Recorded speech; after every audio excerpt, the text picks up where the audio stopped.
Hello guys. तो चलिए हम लोग क्लास 11th एनसीईआरटी ज्योग्राफी की सीरीज़ को आगे कंटिन्यू करते हैं। हम लोगों ने पढ़ा था पेनिनसुलर प्लेट्यू के बारे में और उसके सब डिविजन्स को हम लोग देख रहे थे कि डेक्कन प्लेट्यू, सेंट्रल हाईलैंड, और आज हम लोगों को कवर करना है नॉर्थ ईस्टर्न प्लेट्यू के बारे में। ये क्या होता है, ठीक है। अब आप लोगों के मन में ये आएगा कि ठीक है, पेनिनसुलर प्लेट्यू का मतलब ये पेनिनसुला वाला पार्ट हो गया हमारी इंडिया का, और यहाँ सेंट्रल हाईलैंड हो गया, ठीक है, यहाँ डेक्कन प्लेट्यू हो गया। लेकिन ये नॉर्थ ईस्ट वाला जो एरिया है, नॉर्थ ईस्टर्न प्लेट्यू कैसे बनता है, जबकि बांग्लादेश और इधर वेस्ट बंगाल में कोई भी प्लेट्यू नहीं है, ये प्लेन एरिया है, ठीक है। तो सबसे पहले मैं यही आपको एक्सप्लेन कर देती हूँ कि ये क्या है। देखिए, बहुत पहले 1-2 क्लास पहले मैंने बताया था कि जो हमारी इंडियन प्लेट है, ठीक है, जो हमारी इंडियन प्लेट है वो नॉर्थवर्ड डायरेक्शन की तरफ मूव कर रही है। इसीलिए हम लोग बेसिकली मेडागास्कर जहाँ पर है उधर से हम लोग ऊपर नॉर्थ की तरफ मूव करते जा रहे हैं। अब हमारी जो इंडियन प्लेट है जो ये नॉर्थ की तरफ मूव कर रही है कंटिन्यूअसली, तो यहाँ पर एक फॉल्ट बन रहा है, ठीक है।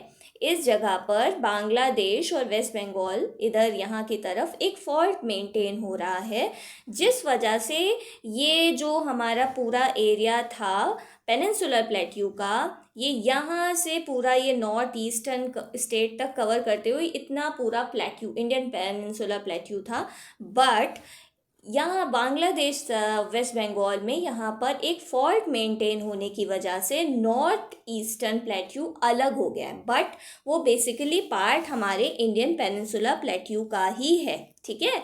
तो ये Deccan plateau, central highland and north eastern plateau, ये पूरा एक पेनिनसुलर प्लेट्यू का ही पार्ट है, बट बीच में एक फॉल्ट मेंटेन होने की वजह से ये पोर्शन हमें अलग लगता है, बट वो अलग नहीं है।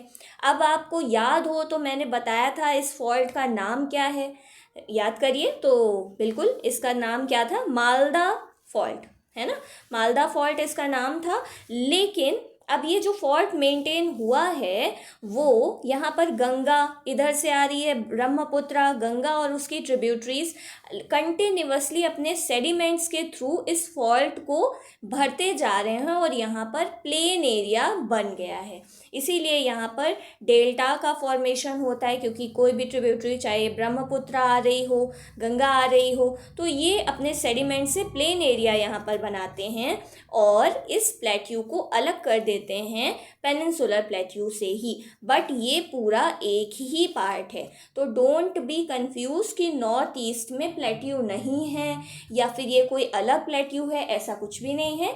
ये पूरा एक कंप्लीट पेनिनसुला प्लेट्यू ही है। उसी के सब डिवीजन में Deccan plateau, central highland and north eastern plateau है। अब हम अपने चैप्टर में आते हैं और पढ़ते हैं कि इसके बारे में हमारी बुक में क्या क्या गिवन हुआ है, ठीक है। तो ओके, मैं इसको थोड़ा सा जूम कर देती हूँ।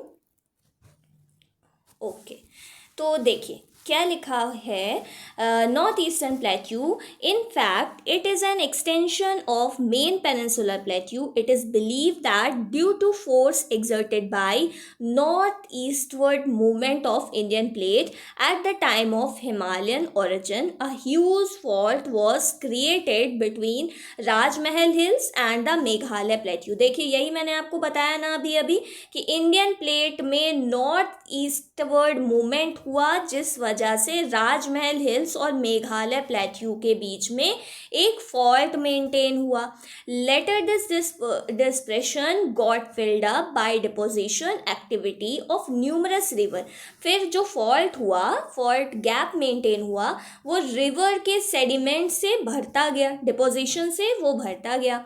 Today Meghalaya and Karbi Anglong plateau stand detach from the main peninsular block. इसलिए अभी हमें लगता है कि मेघालय और कर्बी अनलोंग प्लेट्यू जो है वो डिटैच हो गया है मेन पेनिनसुलर प्लेट्यू से। The Meghalaya plateau is further subdivided into the Garo hills, Khasi hills and Jaintia hills, named after the tribal group inhabiting this region. देखिए, तो यहाँ पर अब जो नॉर्थ ईस्ट में आ गए, तो नॉर्थ ईस्ट में कौन कौन से प्लेट्यू हैं, मेघालय और कर्बी एनालॉन्ग प्लेट्यू। इसको भी मैं आपको मैप में दिखाती हूँ, जस्ट अ सेकेंड।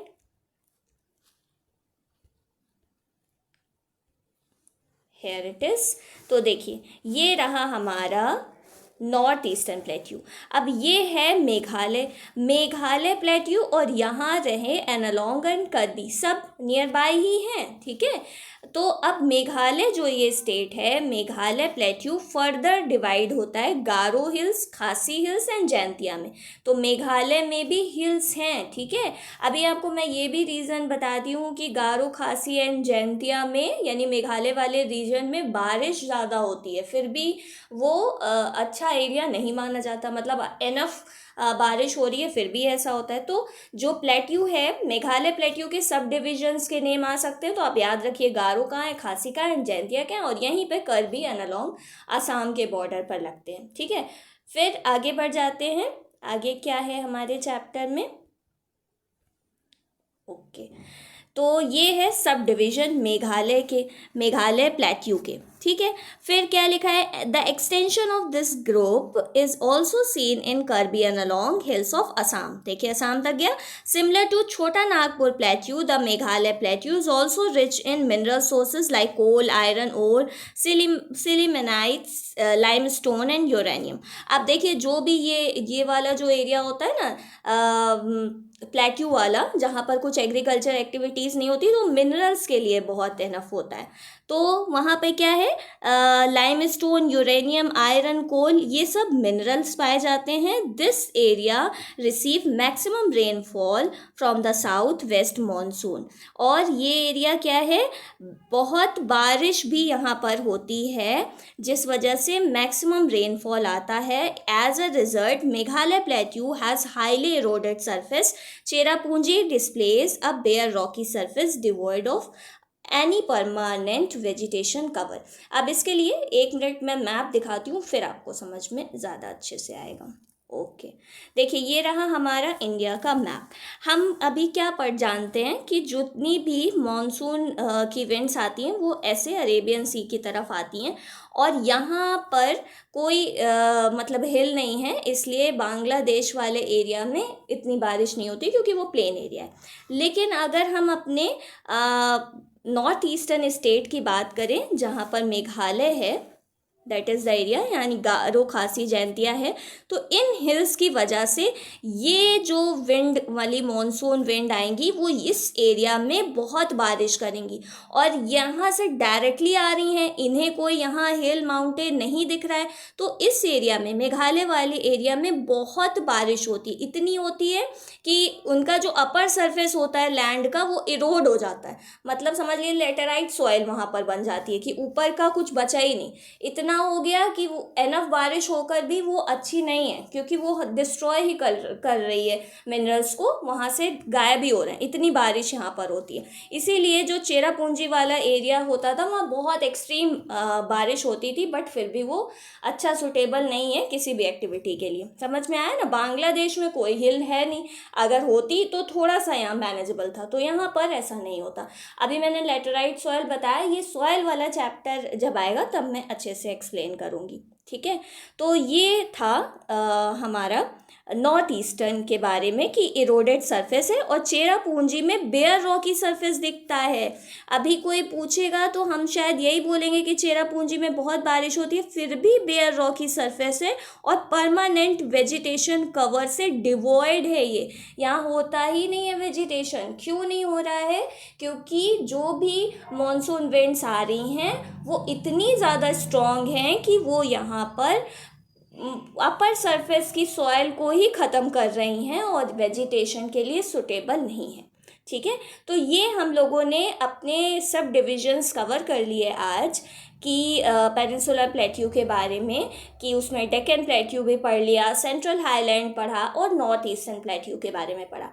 अब हम लोग आगे अपने इंडिया के डिविजन्स, जो जियोग्राफिकल डिविजन्स थे, उसमें इंडियन डेजर्ट को कल डिस्कस करेंगे।